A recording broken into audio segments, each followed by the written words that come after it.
भगवान श्री कृष्ण की बाल लीला। पौराणिक कथा के अनुसार भगवान श्री कृष्ण का जन्म वासुदेव और देवकी के गर्भ से कारगर में हुआ था।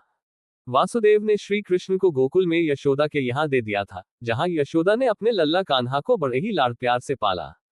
भगवान श्री कृष्ण बचपन से ही नटखट थे। जितना यशोदा मैया और नंद लाला उनके नटखट अंदाज से परेशान थे, उतना ही वहां के गांव वाले भी।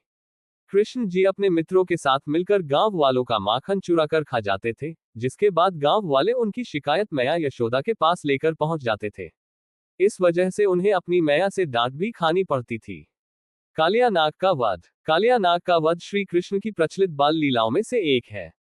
एक बार श्री कृष्ण अपने मित्रों के साथ यमुना नदी के किनारे गेंद से खेल रहे थे। अचानक गेंद यमुना नदी में चली गई और बाल गोपाल के सारे मित्रों ने मिलकर उन्हें ही नदी से गेंद लाने को भेज दिया। बाल गोपाल भी एकदम से कदम के पेड़ पर चढ़कर यमुना में कूद गए। वहां उन्हें कालिया नाग मिला। श्री कृष्ण ने अपने भाई बलराम के साथ मिलकर जहरीले कालिया नाग का वध कर दिया। गांव की गोपियों के साथ रासलीला। भगवान श्री कृष्ण का जहां राधा जी के साथ एक खास रिश्ता था, वहीं गांव की गोपियों से भी उनकी खूब बनती थी। कृष्ण की बंसी की धुनें राधा को खूब भाती थीं। पूरे गांव में राधा कृष्ण की रासलीलाएं खूब चर्चित हैं। किसी भी तीज त्योहार पर खूब नाचते गाते दिखाई देते थे। गांव की गोपियां भी श्री कृष्ण की बांसुरी की खूब दीवानी थी। श्री कृष्ण का आकर्षित चेहरा एकदम से गोपियों को अपनी ओर आकर्षित करता था, जो कि पूरे गांव में खूब प्रचलित थी। गोवर्धन पर्वत की कहानी। गोवर्धन पर्वत की कहानी से भी हर कोई परिचित है, जो कि उनकी प्रचलित लीलाओं में से एक है। दरअसल इंद्रदेव श्री कृष्ण की लीलाओं से अनजान थे और उन्होंने गुस्से में गांव में बहुत तेज बारिश कर दी। गांव वालों को बचाने के लिए श्री कृष्ण ने गोवर्धन पर्वत को अपनी एक उंगली पर उठा लिया और सभी मथुरावासियों को उसके नीचे शरण दे दी। 7 दिन तक बिना कुछ खाए श्री कृष्ण गोवर्धन पर्वत को उठाए खड़े रहे और 8वें दिन बारिश रुकने पर गांववासियों को बाहर निकाला। कार्तिक मास में अन्नकूट की पूजा भी श्री कृष्ण ने ही आरंभ कराई थी। कंस का वध। देवकी और वासुदेव की विदाई के समय ही कंस को आकाशवाणी हो गई थी कि देवकी का 8वां पुत्र ही कंस का वध करेगा। इसके बाद से कंस से कई प्रयास किए ताकि 8वें बच्चे को धरती पर ही न आने दिया जाए, लेकिन भगवान विष्णु ने ही कंस के वध के लिए श्री कृष्ण का अवतार धारण किया था। कंस ने श्री कृष्ण को मारने के लिए कई उपाय अपनाए, लेकिन वे सभी में विफल रहा। श्री कृष्ण और बलराम के अद्भुत पराक्रम को देखकर कंस ने उन्हें एक पहलवान के हाथों मरवाना तय किया। इसके लिए कंस ने श्री कृष्ण और बलराम को पहलवान से लड़ने के लिए आमंत्रित किया, लेकिन उन्होंने उस पहलवान को मार दिया और कंस का भी वध कर वासुदेव और देवकी को कारागार से मुक्त करवाया।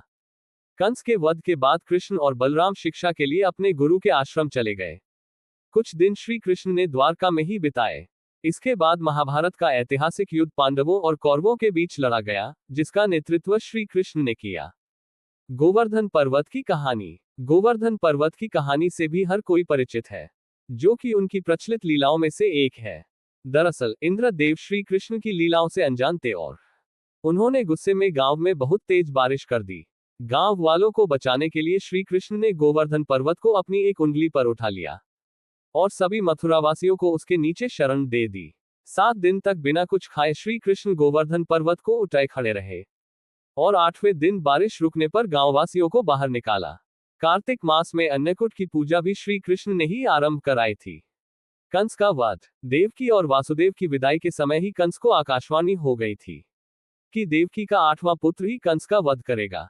इसके बाद से कंस से कई प्रयास किए ताकि 8वें बच्चे को धरती पर ही न आने दिया जाए, लेकिन भगवान विष्णु ने ही कंस के वध के लिए श्री कृष्ण का अवतार धारण किया था। कंस ने श्री कृष्ण को मारने के लिए कई उपाय अपनाए, लेकिन वे सभी में विफल रहा। श्री कृष्ण और बलराम के अद्भुत पराक्रम को देखकर कंस ने उन्हें एक पहलवान के हाथों मरवाना तय किया। इसके लिए कंस ने श्री कृष्ण और बलराम को पहलवान से लड़ने के लिए आमंत्रित किया, लेकिन उन्होंने उस पहलवान को मार दिया और कंस का भी वध कर वासुदेव और देवकी को कारागार से मुक्त करवाया। कंस के वध के बाद कृष्ण और बलराम शिक्षा के लिए अपने गुरु के आश्रम चले गए। कुछ दिन श्री कृष्ण ने द्वारका में ही बिताए। इसके बाद महाभारत का ऐतिहासिक युद्ध पांडवों और कौरवों के बीच लड़ा गया, जिसका नेतृत्व श्री कृष्ण ने किया।